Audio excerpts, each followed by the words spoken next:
Israel Prime Minister Benjamin Netanyahu says the length of ceasefire in the renewed 14-month war with Hezbollah, which started on Wednesday, depends on what happens in Lebanon.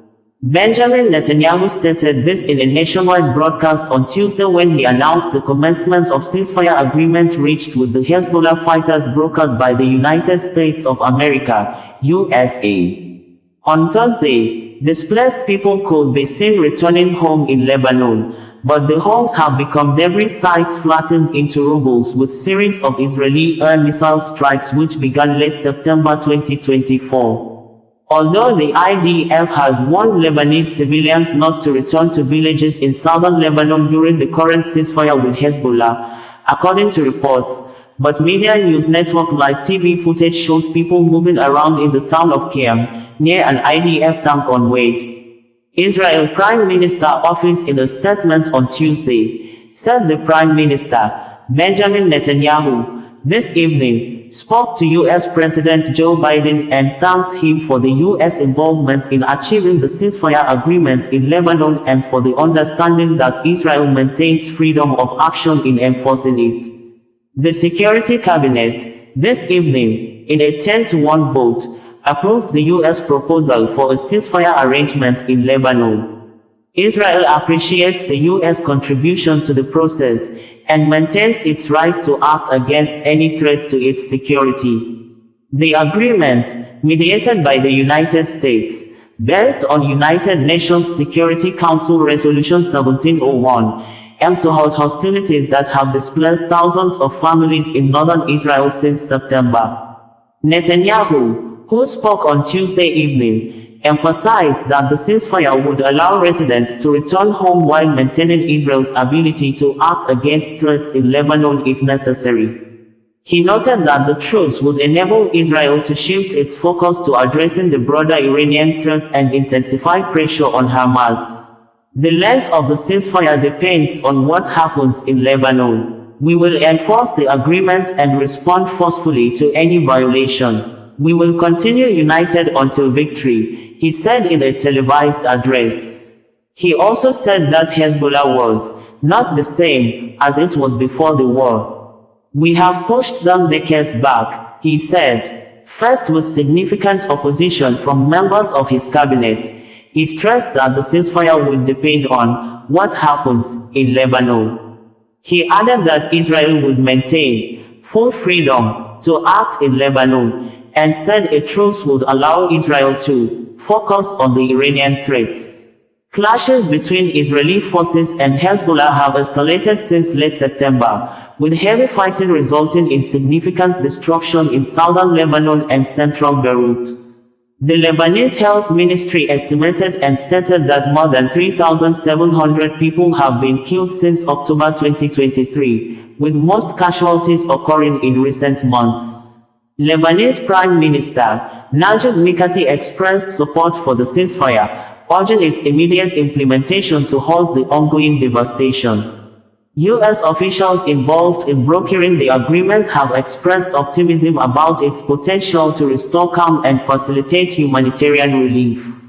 Detailed statement by Prime Minister Netanyahu reads verbatim below. The length of the ceasefire depends on what happens in Lebanon. We will enforce the agreement and respond forcefully to any violation. We will continue united until victory. Citizens of Israel, I promised you victory, and we will achieve victory. We will complete the task of obliterating Hamas. We will bring home all of our hostages. We will ensure that Gaza no longer poses a threat to Israel, and we will return the residents of the north back home safely. The war will not end until we realize all its goals, including the return of the residents of the north safely home. And I tell you, it will happen, just like it happened in the south. My friends, residents of the north, I am proud of you. I am proud of your perseverance, and I am totally committed to your security, to the rehabilitation of your communities, to your future. To that, thanks to the bravery of our fighters in the IDF, the Israel Security Agency, the Mossad and Israel Police, we have made great inroads into the 7 fronts of the War of Redemption. These achievements are a source of awe and admiration across the globe, and they are projecting Israel's might throughout the Middle East. First, the head of the octopus, Iran. We destroyed major parts of Iran's air defense system and missile manufacturing capabilities, and we demolished a significant component of their nuclear program. I am determined to do anything needed to prevent Iran from obtaining a nuclear weapon. That threat has always been my top priority and is even more so today, when you hear Iran's leaders state over and over again their intention to obtain nuclear weapons. For me, removing that threat is the most important mission to ensure the existence and future of the State of Israel. In Gaza, we dismantled the Hamas battalions and killed close to 20,000 terrorists. We killed Sinwar, we killed Dave, we killed senior Hamas officials, and we brought 154 hostages back.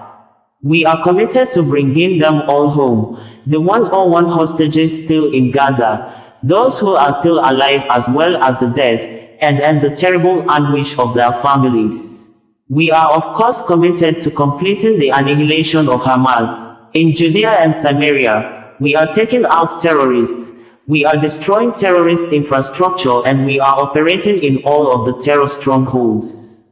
There is no place out of our reach. In Yemen, we attacked the Houthis' port of Hodeidah forcibly, which the international coalition had not done.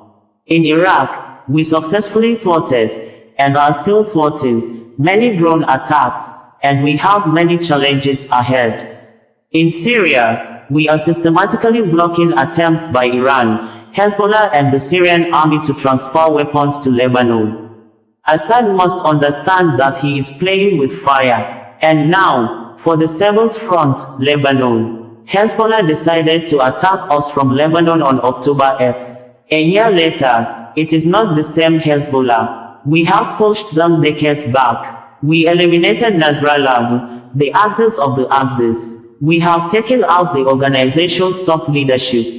We have destroyed most of their rockets and missiles. We have killed thousands of terrorists, and we demolished their underground terror infrastructure aborting our border, infrastructure that had been building for years. We have attacked strategic targets throughout Lebanon, and we have brought down dozens of terror high-rises in Beirut's Dahieh. The ground in Beirut is shaking. Citizens of Israel, only 3 months ago, this all would have sounded like science fiction.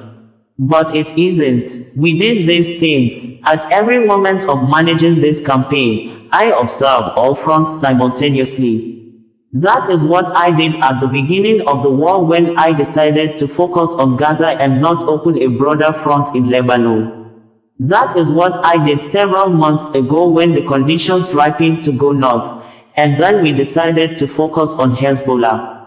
That is what I did after the missile attack from Iran, when we meticulously decided on the time and nature of our response. And that is what I am doing today. I observe all the fronts simultaneously and see the broad picture. I am determined to give our courageous soldiers every resource to keep them safe and bring us victory. Therefore, this evening I will bring a ceasefire outline for the cabinet's approval. The length of the ceasefire depends on what happens in Lebanon. With the United States' full understanding, we maintain full freedom of military action. If Hezbollah violates the agreement and tries to arm itself, we will attack. If it tries to rebuild terrorist infrastructure near the border, we will attack. If it launches a rocket, if it digs a tunnel, if it brings in a truck carrying rockets, we will attack. I hear the claim that if we enter into a ceasefire, we will not be able to attack and will not be able to renew the war. I remind you, that is exactly what they said when we had a ceasefire in Gaza to release the hostages. They said we wouldn't go back to fighting, but we did. They tell me Hezbollah will be quiet for a year or two, grow stronger and then attack us. But Hezbollah will be in violation of the agreement not only if it fires on us. It will be in violation of the agreement if it obtains weapons to fire at us in the future. And we will respond forcefully to any violation. I know there are people who don't believe we will do that. But many also didn't believe we would enter Gaza on the ground, and we did. They didn't believe we would go into Shifa and Khan Yunis, and we did. They didn't believe we would go into Rafah and the Philadelphia corridor, in the face of all the international pressure. Not only did we go in, we attacked, and then some. Many didn't believe that we would attack in Lebanon, and we did that too. We attacked with force and sophistication that surprised the whole world. So after all that, maybe we should start believing. Believe in our determination. Believe in our path, in our commitment to victory. Why should we have a ceasefire now? For three main reasons. The first reason is to focus on the Iranian threat, and I won't expand on that. The second reason is to give our forces a breather and replenish stocks. And I say it openly, it is no secret that there have been big delays in weapons and munitions deliveries. These delays will be resolved soon. We will receive supplies of advanced weaponry that will keep our soldiers safe and give us more strike force to complete our mission. And the third reason for having a ceasefire is to separate the fronts and isolate Hamas. From day 2 of the war, Hamas was counting on Hezbollah to fight by its side. With Hezbollah out of the picture, Hamas is left on its own. We will increase our pressure on Hamas, and that will help us in our sacred mission of releasing our hostages. Citizens of Israel, in the past year, we turned the tables. We were attacked from several fronts and we fought back with might. We are changing the face of the Middle East. We are doing all this thanks to our brave soldiers, thanks to your tenacity, and thanks to the resolute and smart management of the war. I have said many times, a good deal is a deal that is enforced, and we will enforce it. With God's help, we will establish security, we will rehabilitate the North and continue, united, until victory. Bringing you the news in a more digital way.